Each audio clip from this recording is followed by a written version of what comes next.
রাজধানীর মিরপুরে শহীদ বুদ্ধিজীবী কবরস্থানে চিরনিদ্রায় শায়িত হলেন অন্তর্বর্তী সরকারের ভূমি, বিমান ও পর্যটন উপদেষ্টা এএফ হাসান আরিফ। সোমবার সকাল 10:30টায় তাকে সমাহিত করা হয়। এ সময় পরিবারের সদস্যদের পাশাপাশি উপস্থিত ছিলেন সরকারের উপদেষ্টা, কর্মকর্তা ও কর্মচারীরা।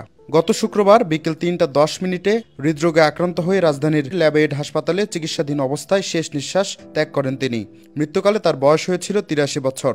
অন্তর্বর্তী সরকারের উপদেষ্টা হিসেবে হাসান আরিফ শপথ নেন গত 8 আগস্ট। ফখরুদ্দিন আহমেদের নেতৃত্বে তত্ত্বাবধায়ক সরকারের আমলেও আইন, বিচার ও সংসদ, ভূমি এবং ধর্ম মন্ত্রণালয়ের উপদেষ্টা হিসেবে দায়িত্ব পালন করেন তিনি। এছাড়া 2001 থেকে 2005 সালের 28 এপ্রিল পর্যন্ত অ্যাটর্নি জেনারেলের দায়িত্ব পালন করেন হাসান আরিফ। আইনজীবী হিসাবে উনি কীরকম সেটা তো বাংলাদেশ মানুষ সবাই জানে। বাবা হিসাবেও আমি বলবো যে উনি এত ব্যস্ততার মধ্যে উনি আমাদের প্রতি যে ওনার বিশেষ খেয়াল আছে বা নজর আছে সেটা আমরা অনেক কাজেই বুঝতে পারতাম।